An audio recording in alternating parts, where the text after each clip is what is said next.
Well, you've heard us bang on this show often about hydroxychloroquine, the drug that Trump trumpeted and then got slammed for. And, you know, it's been criminalised in parts of Australia. It's banned in parts of Australia. Well, guess what, lovies?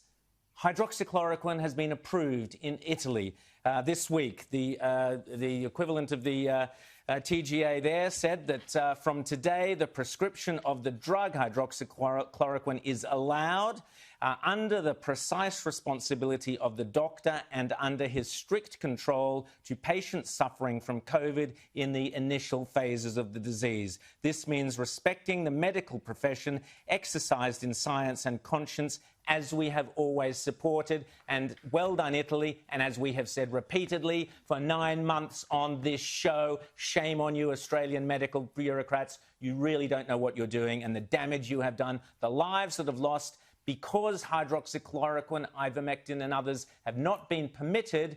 Some estimates are that around 780,000 lives could have been saved globally if these drugs had been used as widely as they are in many parts of the country. It was only certain countries like Australia where they took the stupid decision to ban them. Unbelievable stuff. James, I want to, or Rita rather, tell us about, while we're on the topic, Fauci, the dreaded Fauci individual, and what he's been promising people about the vaccine in order to get them to take it. Well, I'm not as down on Fauci as you are, but I've got to say I was taken aback by this comment here about, you know, why black Americans should be very comfortable taking the vaccine. He's got into all sorts of racial politics. Listen to this. So the first thing you might want to say to my African-American brothers and sisters is that the vaccine that you're going to be taking was developed by an African-American woman. And that is just a fact. I mean, that is a fact. And I think that's some of the things that people don't fully appreciate.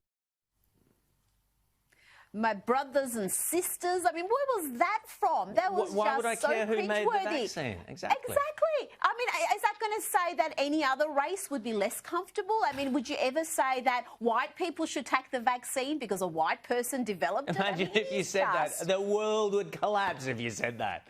James. Oh, look, I mean, it's not just, right, you know, either way. Exactly. It is politics entering every single sphere imaginable where it shouldn't. And this identity politics thing, as we've seen, it's gone from the cricket pitch to the laboratory. And these are places where results matter. You know, on the cricket pitch, results matter. Do you get the runs? Do you get the wickets? In the laboratory, it's very clear. Does the thing work or does the thing not work?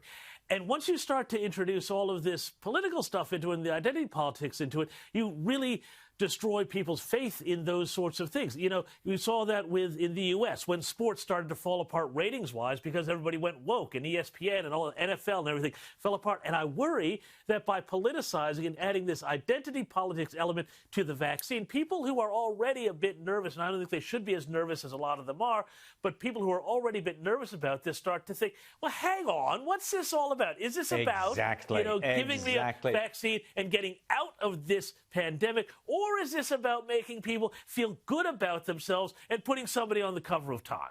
Yeah, can you imagine, Rita, sorry, Rita, can you imagine someone turning up, you know, at the queue if there's several vaccines available? I'd like the one that the black people have, please. Can you give me the one invented? I mean, this is insane. But, Rita, you said I was down on Fauci. One of the reasons was earlier in the year he said, oh, no, masks are no good. And then suddenly a couple of months later, oh, no, masks are critical. Rita, tell us about the what the mask madness, the insanity of masks has led to in the States.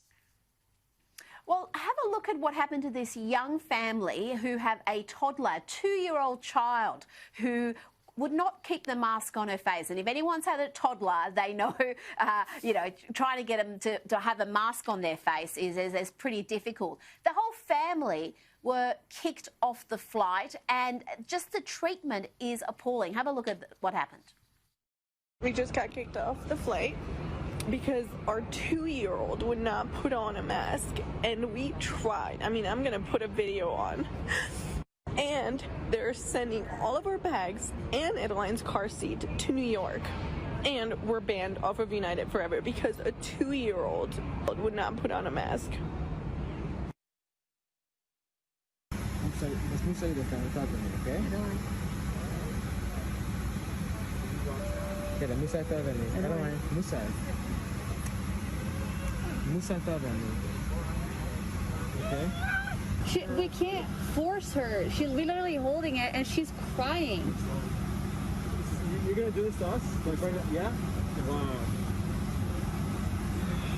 All right, let's go. Now, further to the insanity of this, children that young should not be wearing masks. The medical professionals tell us that at that age, they do not acquire and pass on the disease in the same manner that adults do. The risk is lower for children. 2, just trying to make a toddler do something like that is just so impractical. And 3, on these flights, cruel. and James and I, we flew United across the US. You take off your mask to have a drink, to have a snack. People would bring meals on board and take off their mask to have their meal. So that's fine, that's safe. But a child who removes their mask and won't let their parent put it on, and you saw the parent tried everything to get that mask to stay on, they get kicked off and banned for life. I mean, it is just, yeah, James, it's cruel. Well, it's worse than cruel, it's evil, in my opinion. It's evil. Look at the authoritarianism, James, of that individual in the background there. Using this authority, this is the worst thing that's come out of the last 12 months, is these petty bureaucrats. This is what we saw in communist Germany, East Germany, these bureaucrats using this authority and power over the most innocent people. It is evil. Well, it's not only, you know, it's not about just bureaucrats and stuff. The whole thing has been this really, you know, you can understand how real dictators and evil people can come to power because there's a playbook here. You scare the pants off everybody about something, and then you empower the worst people in your society to go out and enforce the rules around it. And they don't have to be employed by the government, as people know. They can be, you know, totally going about it freelance. You've empowered all of these sorts of people who love getting off on the power of telling people, you know, to put on their mask or to socially distance. We've seen this throughout this pandemic, and we're seeing it there. I'll note that United has a bit of history. You know, remember a couple of years ago, they actually kicked that guy off that plane, and there's that footage of him getting absolutely beaten up by the crew as they did. They knocked him out. They knocked him out. So They literally knocked him United out. may have had a bit of form on this before the pandemic, but you know, Rita's right. People are taking the masks off to eat and drink and everything, and little kids, they are not a vector for the disease anyway. Stop it.